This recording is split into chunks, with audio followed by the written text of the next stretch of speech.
नमस्कार मंडळी, मी आरती आपल्या चॅनलवरील नवीन एका ब्लॉगमध्ये तुमचं सर्वांचं मनापासून स्वागत करते। तर आज बनवणार आहे मस्त पराठे, ते पण रात्रीच्या उरलेल्या भाजीपासून। आणि ह्याची रेसिपी मी शॉर्ट व्हिडिओमध्ये दिली आहे, नक्की जाऊन बघा। तर इकडे सर्व तयारी केली होती आणि साई आणि आयुषचा इकडे चालू आहे अभ्यास। मला ना आईने काढते येते काढवा। बऱ्यापैकी आयुष सईचा अभ्यास घेतो, त्यामुळे तेवढं काही मला टेन्शन राहत नाही, तो तिला समजावून सांगतो सर्व। तर इकडे त्यांचा अभ्यास चालू होता आणि मी पराठे बनवत होते।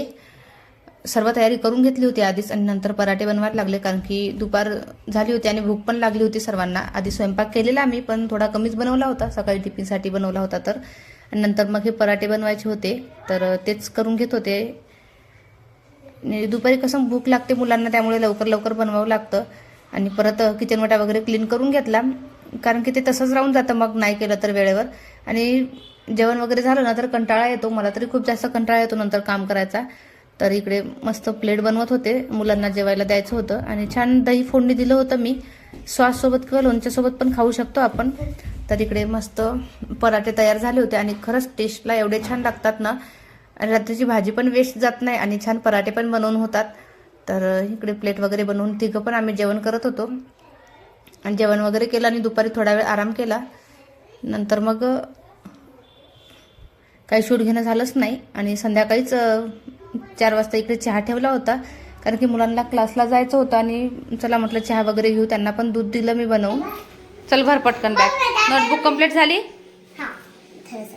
आणि तयारी कधी करणार आहे, आवरणार कधी आहे तू?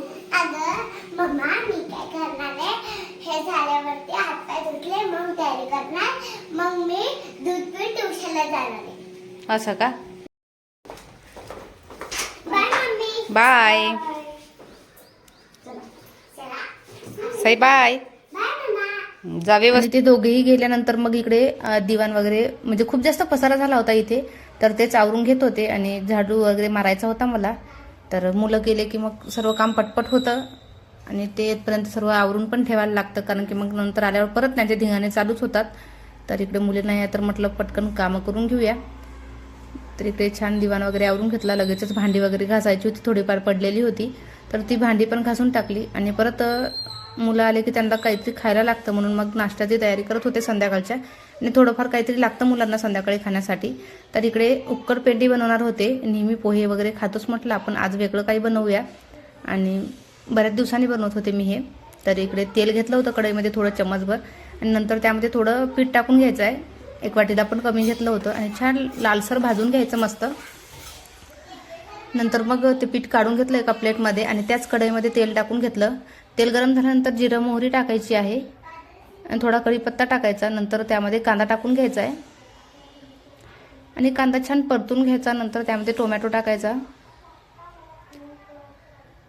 आणि जास्त काही मसाले टाकायचे नाही यामध्ये, हळद टाकून घ्यायची थोडी आणि लाल मिरची पावडर, चवीनुसार मीठ टाकून घ्यायचं आहे। छान मिक्स करून घ्यायचं सर्व तेल सुटतपर्यंत, आणि परत त्यामध्ये थोडं हे भाजून घेतलेलं पीठ होतं ना ते टाकून घ्यायचं आणि छान मिक्स करून घ्यायचं। आणि खरंच मी खूप दिवसांनी बनवत होते हे, त्यामुळे माहीत नाही आता कशी होणार, पण चालू होता प्रयत्न, म्हटलं चला आज हेच बनवूया। आणि थोडं पाणी इकडे साईडला ठेवलं होतं गरम करत, तर तेच पाणी टाकते आहे, गरम पाणी टाकायचं ह्यामध्ये।